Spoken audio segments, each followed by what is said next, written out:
Hello, everybody. This conversation is part of Unite to Heal, a global movement powered by Amudim, reminding us that healing begins when we show up for one another.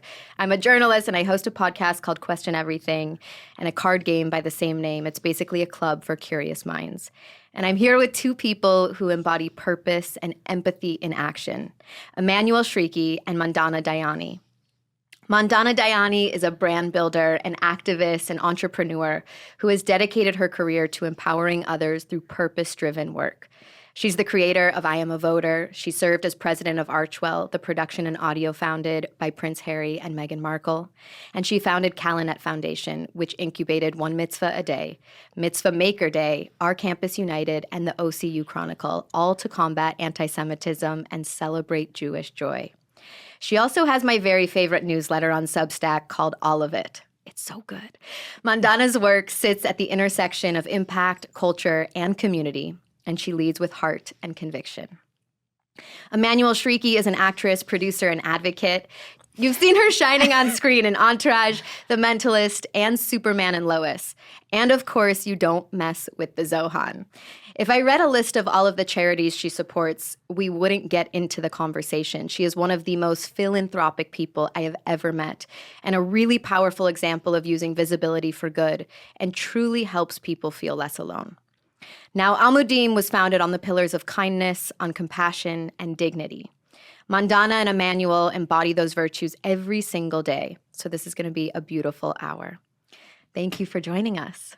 Hi.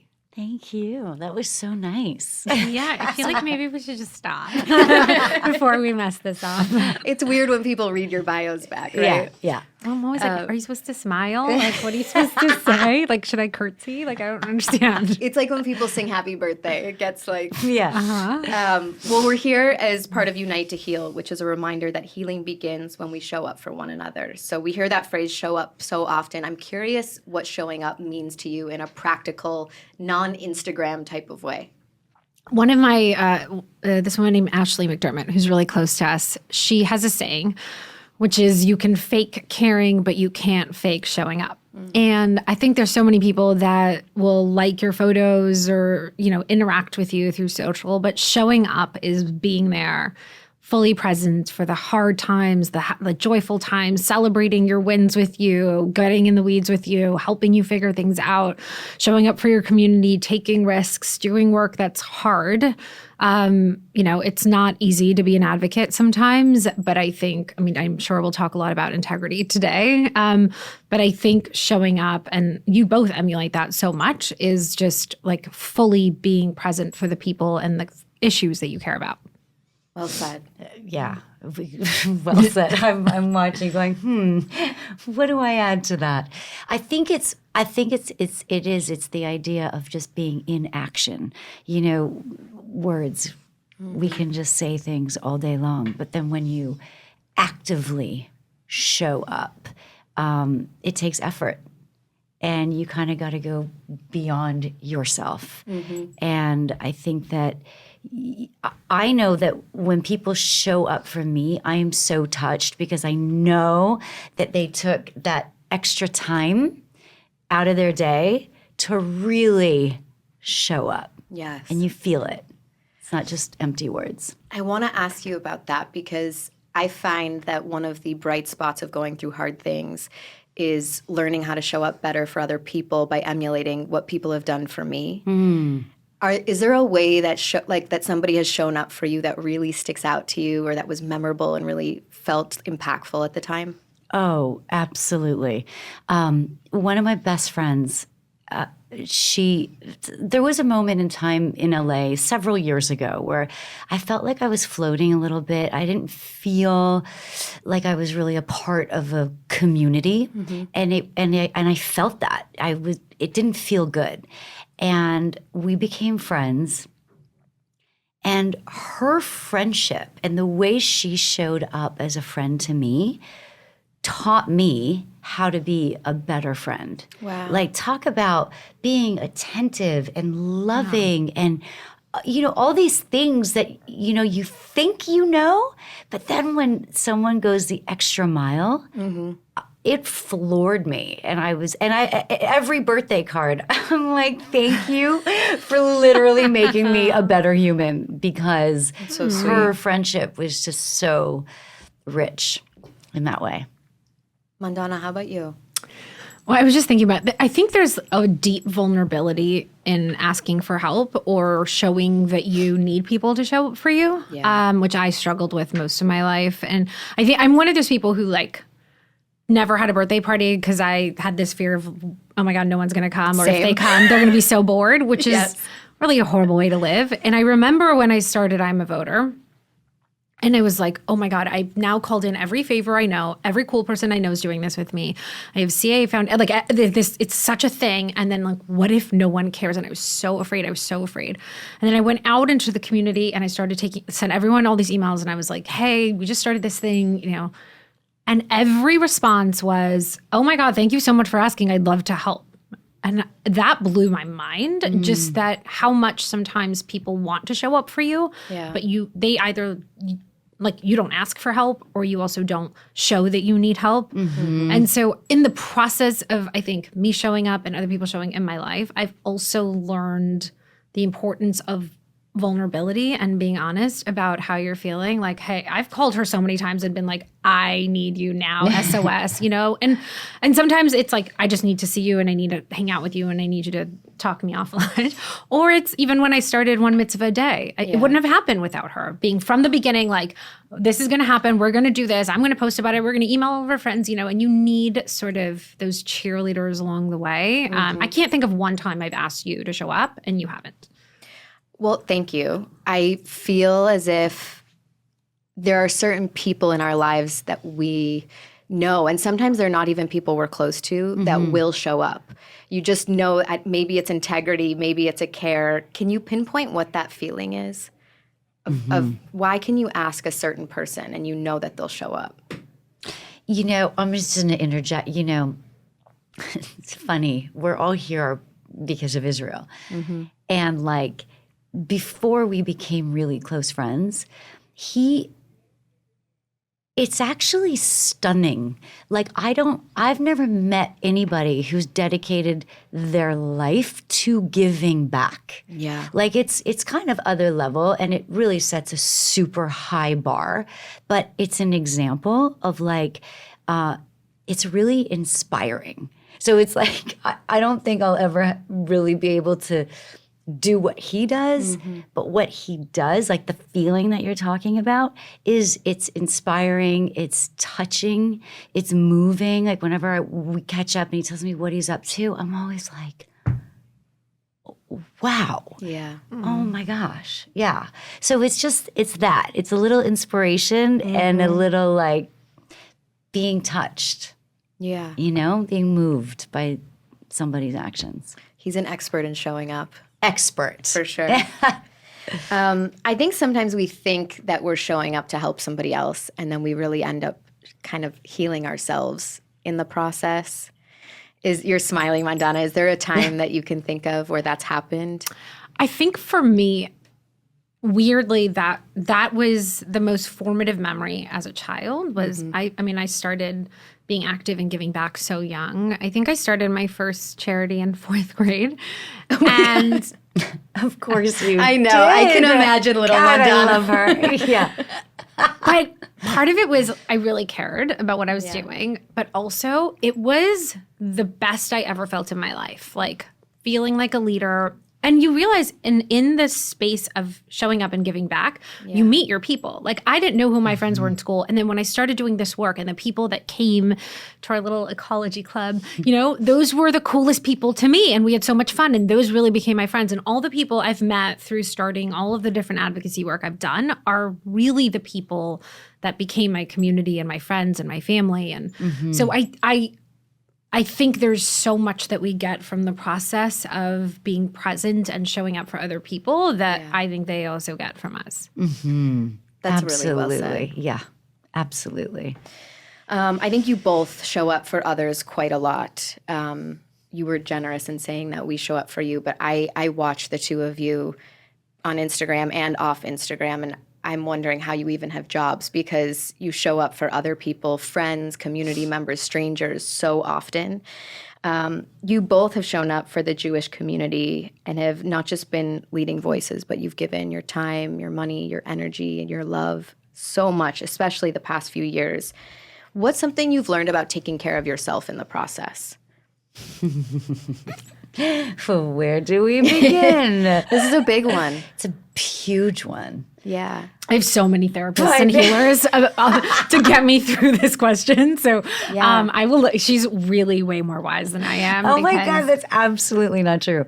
No, I'm only giggling because I feel like over the past 2 years, that's a common question for all of us in the community. It's always been like, how are you? How are you holding up?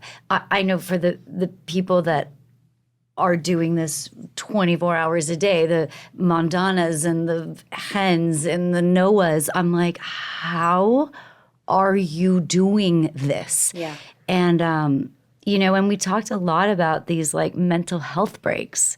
And I think that the reality is that we live in this Instagram world, and it's, it becomes our world like that. And so if you don't take a step back from that, you literally think the world is ending. You do. Yeah. And for myself, somewhere along the way, I realized that my contribution, if you will, is to give light and love and peace. Like I own that. Like I know that that's sort of like how I'm wired, and I love to elevate the people that I respect and admire, like their wisdom and their actions. And that I really had a limit. Like I realized that like I was not okay. And if I didn't take a step back, like not everybody has a role. Yeah. And I think it's really important to honor that. And the people that this is their work, this is what they do day in and day out, like hats off, that's also their job. This wasn't my job. This was my heart calling. Like there wasn't a moment. It was like, of course, we have to show up. And then within that, I sort of had to gauge, how much can I do and still be of service? Because if I'm not okay, I'm no good to anybody. Can I ask you what not okay looks like? Yeah, it's really anxious. It's really upset. It's borderline depression. It's you feel like your light is extinguished and your hope is wavering. Right. And like it just can never be that. Like and it just if your can't. light is the gift, you have to be careful with that. Yeah. You really have to protect it. And that, that's, we've spent so many coffees together just being like, oh my God, what's happening? But that helps too, being in community, even if you're commiserating together. Oh my gosh, 1,000,000%. It's better to do it together than alone. Yes. Yeah. You have a bunch of healers and therapists, or how are you doing it, Mandana? Let me tell you, Lexipro's great. Look, I think I because of my childhood and other things, this is not something anyone should learn from me. I'd always convince myself that I'm good at trauma. Like, I can do this. I got this. I know how to like hunker down. I'm like, I can, and when I get stressed or I'm hurt or I build, and that is sort of I do, and that is my therapy, is in the process of doing, is building, and is responding and feeling. I need to feel productive, so I channel my rage and my frustration and my heartbreak into the creation of something that I think might solve the issue. Yeah. And I overwork myself and overextend myself and get on an airplane every 3 days, and I overwork and overexhaust myself because I'm also like, oh, poor me, I have to get on an airplane. There's like people fighting in tunnels right now trying to save, you know what I mean? Like, who am I to be? And I don't give myself the grace that I should because I'm a human being, because I'm just like, someone else is it's harder there. And so But I think by the end of last year, like by December, like I literally hadn't taken a day off. I had been on an airplane every 3 days. I was also working on the election. It was just so much stuff. And I felt like I was breaking. Like I could feel myself getting really, I was sick every 2 weeks. I was having rashes. I was like depressed. I was sad. It was hard. Yeah. And so starting in January, I think I came back and said, I'm going to focus on the work, which I believe in these organizations that we were building on anti-Semitism, but I was not doing anything else that I didn't want to. Mm-hmm. And I really started every question with like, do I actually want to do this? And I removed shoulds. I called this my year of no. And it was hilarious that this is the year of no, but okay. Yeah. But it really did. Like I was more present with my kids. I cooked more. I was like the things that really bring me joy, I was there for, and I still worked a lot, but it was more sane. And I think once the hostages came home, I was like, okay, like I'm going to go back to work. Like I'm so happy that I was able to do what we did, and I'm so proud of it. But I'm like, I want to go back to doing the things I usually do, which I guess is this too, but I don't know. Well, speaking of all of the things that you usually do, I'm curious if there's a job that has taught you the most about yourself. I think I think the brand building stuff teaches me the most about what I'm good at and how to show up with those skills and build things that are impactful. Mm-hmm. I think the advocacy work taught me the most about who I am and what actually makes me happy, because I think so much of my life and being an immigrant was just figuring out how to be perfect. I've always sort of reflected back to people what they wanted me to be. And I knew how to be every different type of, I could walk into a room and within 10 seconds read the room and be like, oh, I have to be like really funny, or I have to be the cool girl here, or I have to be like whatever it was. And I could do that and succeed, but I always felt fraudulent in a way. Like I felt like everyone met my representative and no one knew me. And I didn't even know what I was, because I was trying to be what American was. I was trying so hard to assimilate to like America as a child that I didn't know, like, am I done? Like, did I do it? There was no like end to whatever that exercise was. And I just want to interrupt really quickly so that people know you fled Iran with your family and came to America when you were around 5, right? We left Iran. Yeah. So when I was like 5, we went to Italy, then New York, and then LA.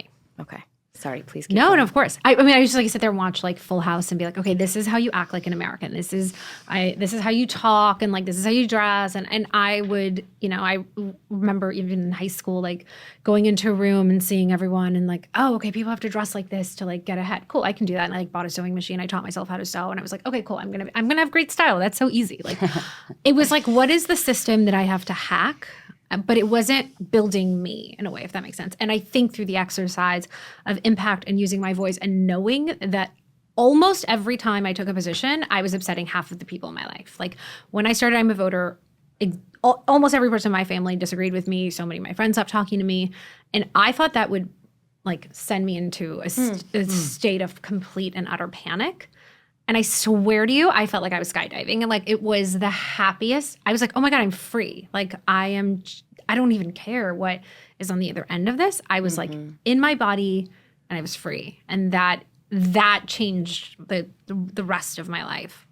Such a beautiful explanation. Wow. Also, I've heard a lot of entrepreneurs say that every time they build something, they make friends and lose friends. Mm-hmm. It sounds like that tracks.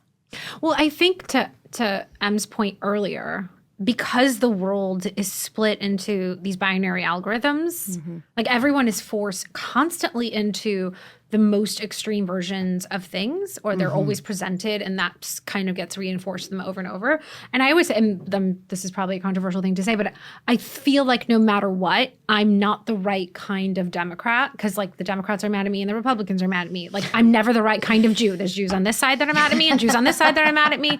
And then Iranians are always mad that I did, like, why am I upset that this thing happened and why didn't I show up this way? And I'm like, no matter what I do, it's going to piss people off. And if I spend my energy trying to give that energy, I would never get out of bed, because it's like, you can't, there's no way. Like the algorithms are created to highlight and activate like rage and provocative points of view, right? That's why like most people can only name Marjorie Taylor Greene and AOC. like no one knows who the like congressman is in like Alaska that's actually getting something done. You know what I mean? Like nobody knows, nobody cares. And It's so the noise. Yeah, the noise. think The about. noise wins on the internet, and I'm like, I don't want that. I think that's a really good point. Thanks for your vulnerability. Thanks. How about you? Is there a job, Emmanuelle, that's taught you the most about yourself? Oh, gosh. I feel like we touched on this a little bit way back when we did our podcast. The obvious thing is to say for acting, because I've been doing it since a child. But here's the thing. I was living my dream at the height of my career and felt so empty. Like I was like, what? This is it? Like, this is it? And I knew, and that, that's when we talked about advocacy. And I knew that there was a very big something missing. And so when I started to get really involved with giving back, for lack of a better term, that's when I just started to just feel like, oh, this is the balance. Yeah. Like, this is it. Because I love acting and I love the creative process and I love artists and I love talking movies and all the things. Yeah. And I love talking about the human condition and how can we raise the vibration and how can we make a better world. Like, that's equally as important to me. So I would say, like, the thing that rounded it out is like, I'm acting until they won't hire me anymore. And I will always walk alongside, like, just giving back. It's both. Yeah. Do you know? I know one of my dreams for you is that you hire yourself. Yeah. It's happening. It is? Oh, yeah. It's happening. We are 100%. Okay. But Em's that way. Like, you just call her and she just guides you to, like, she's never like, okay, let's be miserable. She's just, she'll figure out how to reframe something. She's just like, it's really, I tell you this every time I see you. It's really rare. sweet. It's a I think I superpower. was not sure I even thought it, like, I was like, is this real? I was like, there's no way. Like, she's just this nice. I've never heard her say a bad thing about anyone. Like, it can't, like, she just can't be. You don't. true. No, it So is really true. is true. Yeah, you are. It's really cool. That's sweet. Yeah. Yeah. You're a light worker for sure. I think you both tell stories for a living in different ways, through film, through media, through activism. How do you decide which stories you're going to attach your voice to? Especially, I guess, less through art and business and more through philanthropy, because there are so many great causes. How do you know when you feel that pull? I think for me, it's when I feel a profound injustice that my brain can't possibly comprehend and it keeps me up at night. I know that is the thing that I want to spend my time on. And then I always just dive in and start doing as much research and having as many conversations. I'm like, who are the smartest people that work in this space? Who can I sit with? And I just start having a lot of conversations. And then I will pinpoint a small problem that I think I can impact. And then I start to build towards that solution. And that is just like how I'm wired. I don't know. I can't do it any other way. It's really incredible to witness. Like, It's a gift. it's if your gift is light, her gift is one of her gifts is that. 100%. When she told me about one mitzvah a day, I was like, yes. Because it was so solution driven. It was like, we need to thank our allies. Yeah. We cannot alienate people that feel like we're not grateful to them. And I was like, yes, that is one of the problems. And like the way that Mandana's brain works, she's like, okay, so this is what it is. And it was epic. And a it joy. always has like an element of calling people in instead of calling them out, which I think is like a huge, it's a huge gift. And you galvanize people, which is a real leadership quality that's so rare. Yeah. my whole life, I did this one interview a while ago, but it was my entire life and everything that I care about was always framed around the Shabbat dinner. Like, I believe, and I always do believe this, that sitting at the table with people is the most important heroic work that you can do. And it's like the most ancient ritual. It is what we're lacking the most, of just sitting across from somebody and looking them in the eye, even if you disagree with them, and see humanity in them and pass the chicken over to them. Like, there's just humanity in just sitting with people and having conversations. We've done it for thousands of years, and you can't isolate to only the people you agree with, because you will never learn anything. You will never challenge yourself in any way. And then those other people will never be exposed to a different perspective. And so I think for me, everything I've ever built was sort of, how do I bring in the people I like the most, to be honest, and the people I want to learn from, and the smartest people that I know, and like, how do we just do some cool together, right? It's like, how do we all sit down and like, oh, you're really good at this, so you can do this, and you're good at this. I'm never the one that like, I think I know how to do all the things. I just know that if these 20 people sit at this table, it's going to be magic. And that is, my gift is getting those people together with one focus, and I buy them snacks. Really or make good. the And I have really good merch. And so like those two things combined, I think that's the formula. I feel like we've identified each of your gifts. I don't know if we've actually spoken out loud what you feel like your purpose is, but I'm wondering if your sense of purpose has changed over the last few years at all. I'm just going to jump in really quick. You know, I was thinking about the question you just asked. I do feel like the purpose has changed a little bit. Like I feel like for all the advocacy and volunteer work and all the things that I've done sort of over the past 20 years, nothing has been more important than speaking up for my own people.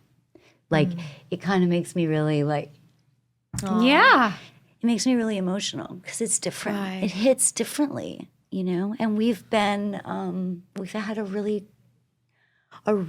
difficult time. And I feel like Jews, for whatever reason, in my business, have a really hard time being proud and just standing in who they are. Like, listen, I'm the least political person on the planet. She knows this. It's remarkable that we're as close as we are. Because I'm like, I don't do politics. I do human. And like, to stand up for people. When did this become political? Yes. And so, you know, I feel like my purpose has just changed a little bit. Like, of course, I want to help out in all the things that I deem important, but nothing has ever felt quite so important. And I realized that this is a lifelong thing. You know, it'll ebb and flow, but like, this is for as long as I'm on this planet, I'll be speaking up for my people. And I don't think that I really knew that until 2 years ago. You've helped me with that because I, as a journalist, was trained never to really speak out on topics. And so for a long time, I held my tongue on a lot of things. And seeing both of you be so vocal sort of gave me permission. And I'm easing into it still. But I think you are probably affecting more people than you even know. So much. Oh, Yeah. That's really the thing lovely. I hear the most from people in entertainment is like, they wish they had your courage. Yeah.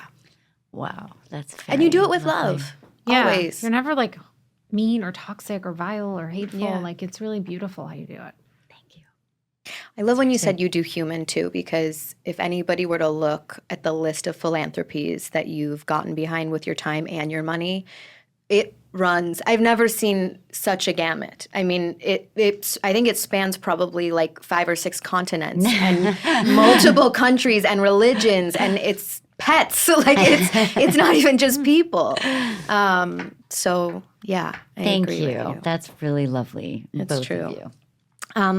Mandana, I think purpose, which from the outside looking in, looks like it just runs so deep in you. Like, people, what's the Dunkin' Donuts? Like, people run on Dunkin', or the America runs on Dunkin'. I feel like you run on like a battery that doesn't ever need to be recharged. It's from the outside, it looks really glamorous, but I know on the inside, there's a lot of frustration and sometimes pain and logistics and complications.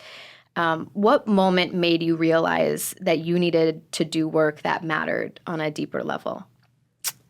So on the first part of what you said, ironically, purpose is what I struggle with the most. That's what I'm in therapy. Like it's the question when I sit across like healers and spiritual people, it's the question I have struggled with the most in my life. And I'm like an achievement hustler because I feel like I have to constantly create and perform and deliver to feel like all the sacrifices my parents made were worth it, that it was that like God made the right choice picking me to leave Iran. Like I think guilt about some of the things that I felt so lucky about. Yeah. And I always felt like I had to deliver. And so what I understand purpose is much more aligned with just being myself and not living for other people and not shifting who I am and just being like true to my integrity and my knowing, and doing everything I can to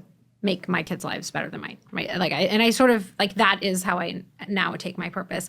I think when I think about like what I show up for, is like injustice just pisses me off. Like things that feel hypocritical, things that feel just like blatantly unjust. Like they just like when you watch a school shooting, you're like, I don't understand. Like I can't, my brain can't comprehend it.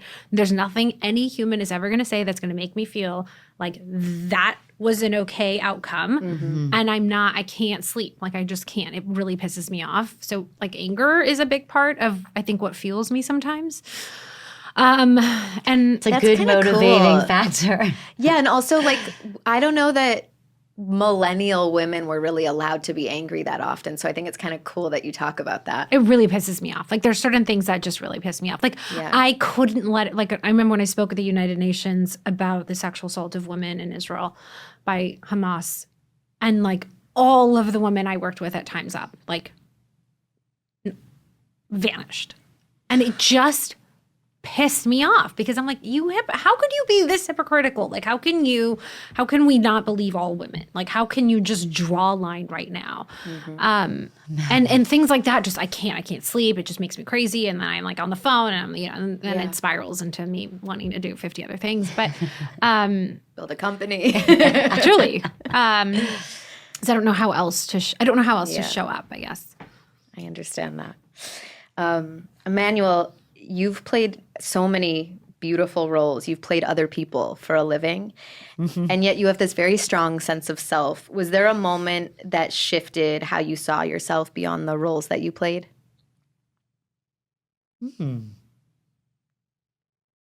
Wow. I know it's a big question. I'm kind of asking, I'll give you an example. And Mandana, I don't know if you have an example too, but every job I take, all the hard stuff teaches me something about myself. Yeah. And sometimes I've heard actors talk about how playing a specific role made them more fearless in a certain way because they were taking on this character who was fearless. Right. Has there been a role that has taught you something about yourself or that you've gained something from? Oh, I think every time there's something. So ironic. I have this movie that's on the air right now. It's so good. Thank you. But, we shot it in record time. We shot it in 12 days. There was no prep time. And it's so crazy because it was such a tough experience. Like, I don't have a photographic memory. I was in almost every frame of that movie. We shot it in 12 days. And there was this feeling of like, can I do this? Yeah. But it did. Like after, I was just like, for so long, I used to say, it takes me a minute to learn lines. And then I was like, what's this false narrative I've been telling myself? Apparently, that's totally untrue. Yeah. It gives me work. Like, I have to work at it, but I'm not, like, incapable. Shoot, I just did a whole movie in 12 days and, like, literally went into it thinking, like, can I do this? And so, yes, I can. Yay! But I feel like whether it's creatively or the process, like whatever it is, I feel like every job, whether it's a life imitating art, art imitating life, I walked away from it literally being like, lean into the things that scare you. That's such a great lesson And like to feel in real time. Oh my gosh. It was such a clear, like, okay, copy. I got it. Thanks for the download. Yep, thanks. That is awesome. Yeah. Thanks so for I feel- sharing that. Yeah, of course. Thanks for asking. It's good. It's really cool. So true. Do you guys ever struggle with hopelessness? Seeing, you gave me like, I don't know what the. Yeah. Yeah. I think to be an activist, you have to be a hopeful idiot. Like I feel like I wake up every day and like I can get better. I just believe that things can get better, and that's the only way I can keep showing up, I think. Yeah. But I struggle. October 7th, for so many reasons, really broke my heart. Like, it took me, I was so angry and I was so upset and but it took me, like, it's so corny to say, but it, like, and the abandonment of friends and community. Yeah. And it took me a long time to say, it actually broke my heart. Like, it really broke my heart in a way that nothing had really, like when I'm working on gun safety stuff and it's like the NRA, like, I don't care. You know what I mean? Like, don't talk to me again. I don't. Yeah. But this was so different. Yeah. And So personal. yeah. And I didn't lose any hope in the work and the possibility of the hostages coming home. And I think I had to believe it, but really, it was a big shift, I think, in sort of my just like, oh, we're all friends, it's gonna be great. Well, that felt very different. Well, it's a loss of community that you've spent so much time cultivating. There's also this oneness that I think we're so lucky to be able to feel intrinsically as a Jewish person. And Yes. so their pain was our pain, and it was just, you couldn't get rid of it. It was at every dinner table, at a Thanksgiving celebration, you would look at a chair and just think about the hostages. It was inescapable. Yeah. I'm just going to add one more thing, actually, which is I think all the kumbaya stuff that we used to say in these like activism community circles, like I believed. And I think there was a moment where I was like, this was so fraudulent. Like, these people were just like doing this for Instagram. And like this idea that like we all have courage, they have none. Like they are fully living their lives afraid of their Instagram comments. And these are people I looked up to and I thought were like amazing and heroes of mine. And I'm like, oh my God, like you will tell me behind closed doors all these things. And you are supposed to be the leader in this moment. You are the, you know what I mean? Like you are the person that the thought leaders, and you can't say anything because of what? That blew my mind. There was an asterisk in a lot of rooms or conversations, I think, that excluded us. Oh, yeah. Yeah. Can't. Do you feel like you're a hopeaholic, Emmanuelle? I think generally, yes. And I think that I think if I ever experienced like real hopelessness or like flashes of it, it definitely was over the last 2 years. Yeah. Because even when I think about like my career, like coming from Canada, just a little Jewish girl coming to LA being like, yeah, I want to act, was, whatever. The past 2 years, there were real tough moments where if I didn't take a step back, which is circling, the hopelessness would have maybe just I would have been frozen and incapable of doing anything, because there were days where I couldn't believe what our You know what I'm reality thinking about was. is just we started a text group with me, and 3 other friends at the beginning.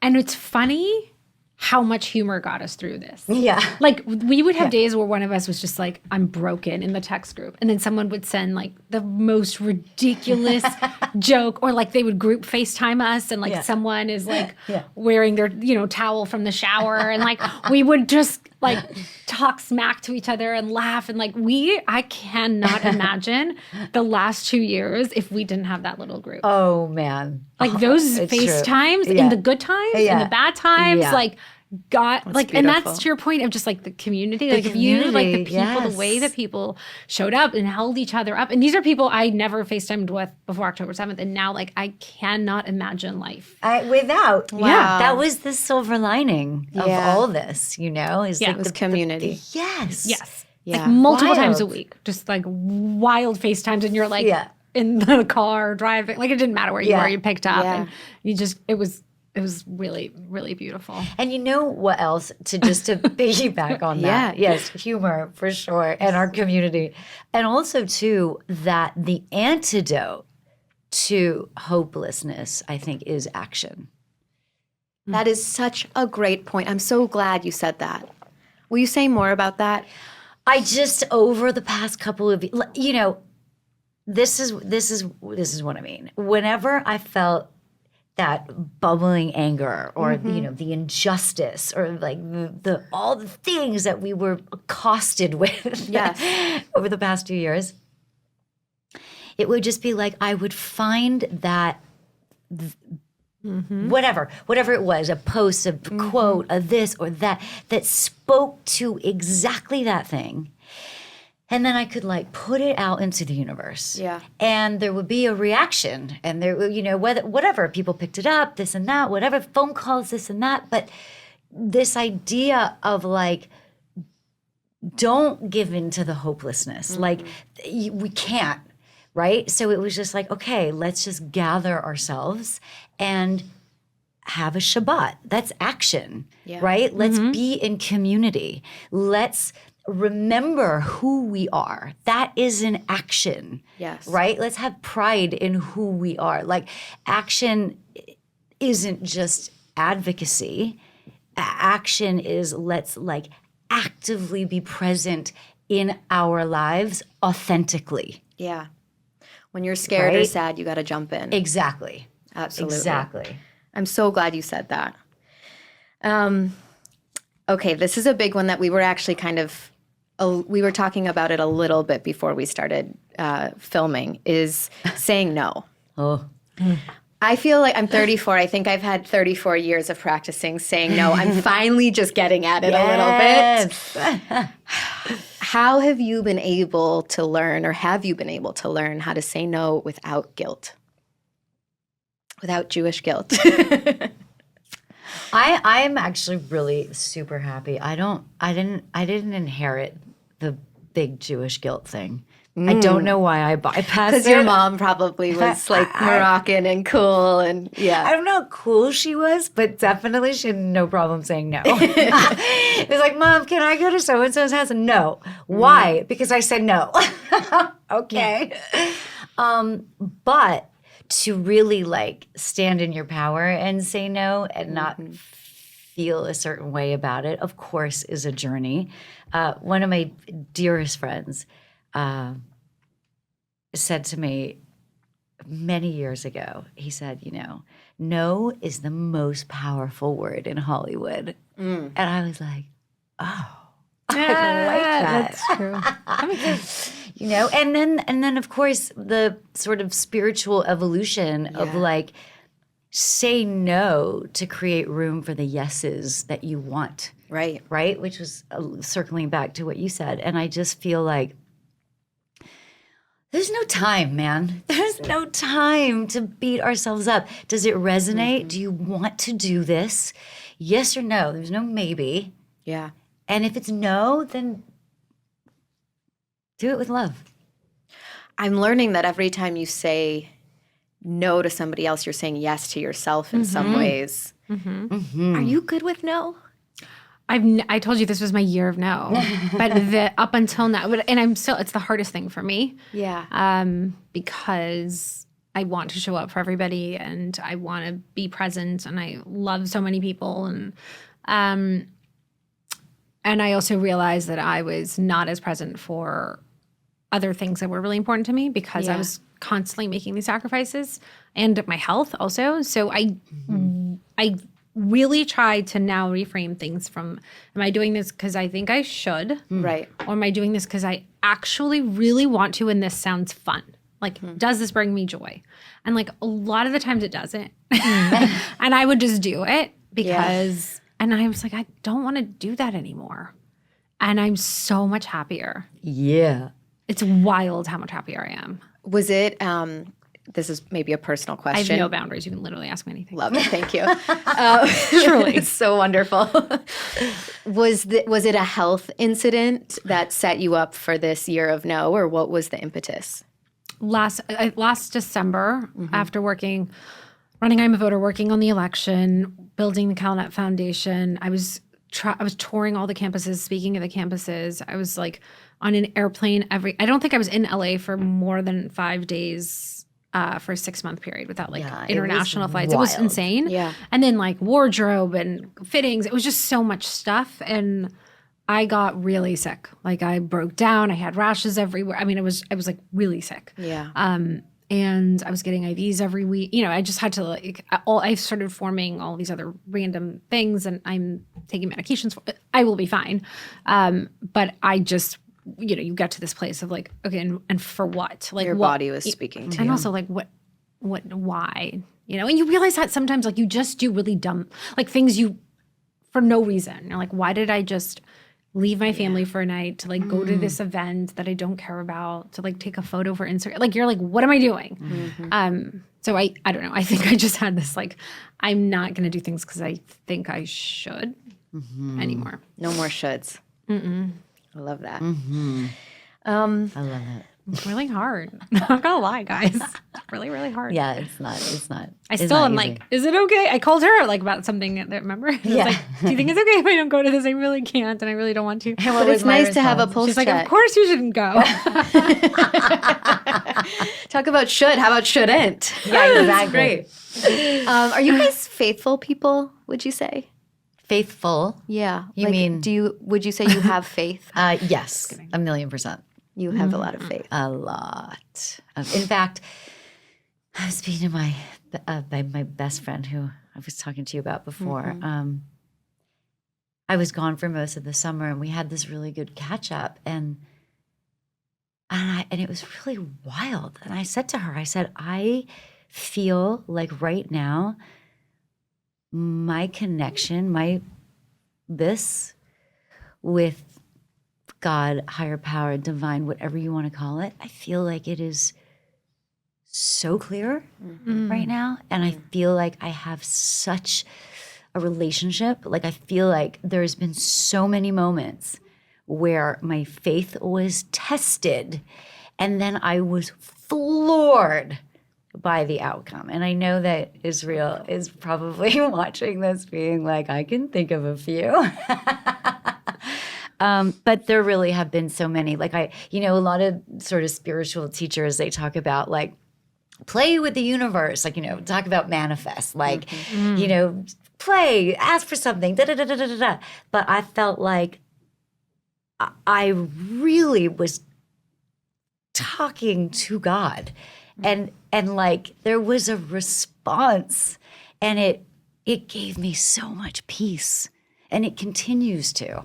I know that might sound like a lot, but it's really been, especially, I would say like the last like year where I felt like, wow, this is profound. Wow.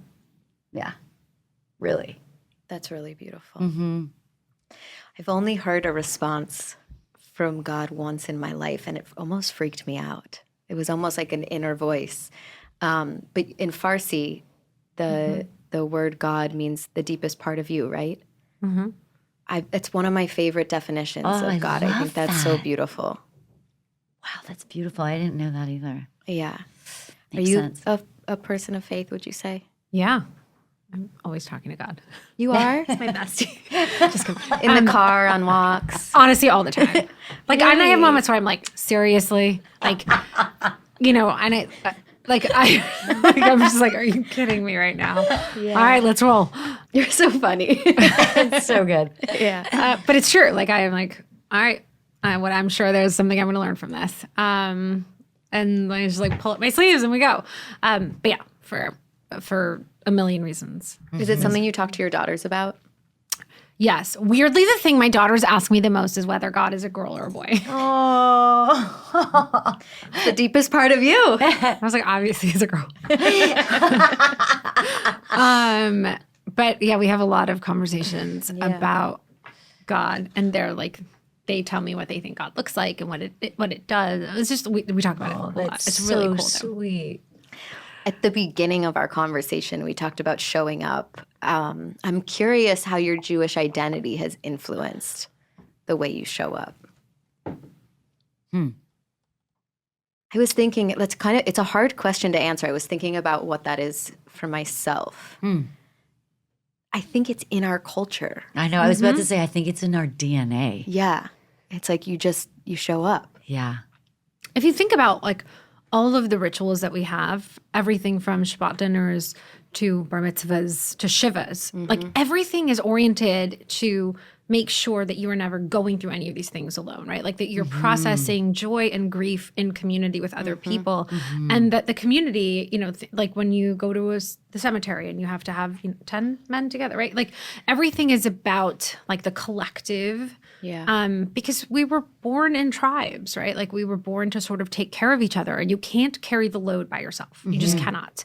The sooner you realize that, you won't have to be 42 years old and sick like I am or was. Like there's real knowing in the importance of letting other people show up for you, showing up for them, letting other people sort of make life easier, better, less lonely, more joyful, fun. Like there's so many moments in life that are just hard, and like your front doors open and your community shows up and they have food and they sit down with you and you're laughing and you're just like, that's how you're going to get through life. That is life, by the way. That's not just getting through life. That is life. That is life. And that took me a really long time to learn. But Judaism is the entirety of why I know that, I guess. You know? Very much so. I think that's exactly right. I feel like when I say like, yeah, it's all that. And the fact that we were born into that, and then we discover that in our journey, like we go, oh my God, this has always been in our backyard. Yes. You know, because we seek to feel better and to da-da-da-da-da, and then you go, oh, wait, this is actually what I was born into. It's wild. It's wild. Can I tell you the funniest thing? Yeah. So you both know I'm obsessed with questions, right? My whole life is oriented around questions. And about a year ago, Liev Schreiber made a speech, and I didn't know this, but it was a beautiful speech, but he taught me that the word Israel actually means to question God. And to question God, like in so many religions teach you not to question things. And in our religion, we're taught to question even God. Right. So here I am thinking like, oh, I just like questions. It is so deep in my DNA. Wow. When did this It's start for you? unbelievable. The question thing? I think when I was a kid. Wow. Yeah. I could so see it. That's You could just like amazing. Don't you just see her like in So class? many- Like, Yeah. Wait, back to you guys. Wait, that's though. amazing though. But I think so much is deep in our DNA. yeah. so cool. I'm so obsessed with Jewish joy right now. Is there something that is bringing you joy about your Jewish life? I mean, literally everything. So I live in like a 5-block radius of my entire family. Yeah. So we do Shabbat together every Friday, and then Saturdays we have leftovers, and then we all like show up. I mean, Yeah. I would describe my life as like everybody loves Raymond meets my big fat Greek wedding, and like 10% Borat. And Oh my God.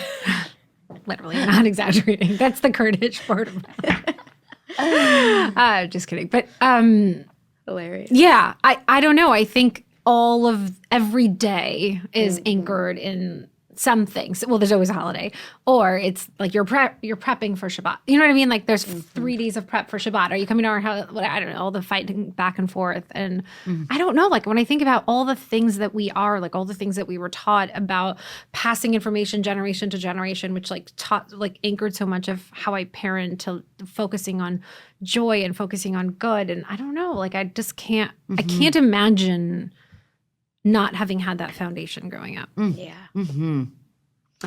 You know, recently, I don't know if you've heard this, but like supposedly like Sukkot was like trending hard this year. With like Jews that have like never celebrated Sukkot. They're like, this is the greatest holiday ever. And my Fruit huts. Eating outside under the stars. It's a full moon. What? Al fresco. Al fresco. Yeah. So this year, my neighbors are, Chabad.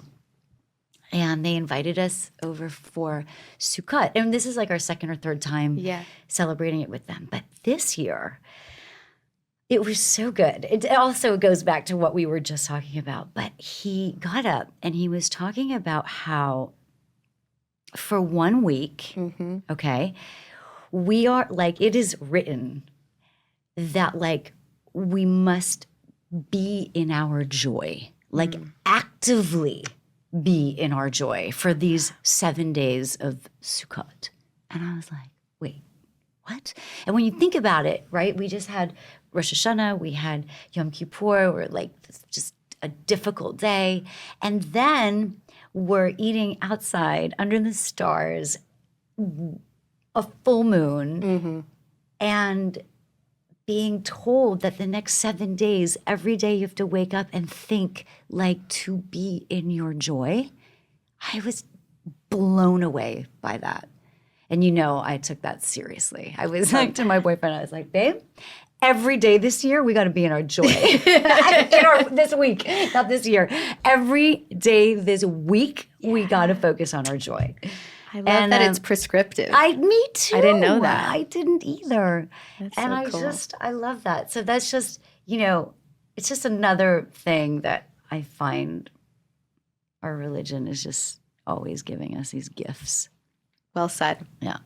Okay, we have some fun rapid fire questions. Cool. Before you leave us, if you could leave everyone watching with one truth about healing, what would it be? That's not very rapid fire. Yeah, how is that Let me give a different one. Okay, what's one small way we can show up for someone else this week? Check in on somebody that you know might be having a difficult time. Love that. Yeah, there's something called like invisible pain, like when you pay attention to people and what they're going through, and just say, hey, I know this is a hard week for you, and I'm thinking of you, and I'm giving you strength, and I love you. Like there's when you just know. I got a lot of those during the Mandana election because it was not very invisible, my pain, but it was meaningful. Finish this sentence. Showing up means. I see it as like presence plus community. It's sprinkled with love. Of course. I love that you guys are doing this together. I Yeah, appreciate it's it. You're answering these questions in community. Sorry. I was clearly the person that would do the group assignments in class, I was like, just let me do the homework and then I'll put your name on it. Same. I know, I can tell. Okay, the last one is what makes you feel most alive? Dancing. I don't know. Being honest. Beautiful. Your integrity. Okay, thank you, Emmanuelle, Mandana, for your words today, for the support you show people every day of your lives. Mandana, you give people hope to show up and keep showing up even when it's hard. And Emmanuelle, you make people feel seen, and you carry empathy into every single space you walk into. So to everyone listening, thank you for being with us. And if you or someone you know needs support, visit amudim.org. You are not alone. There's help and hope and a whole community ready to show up for you.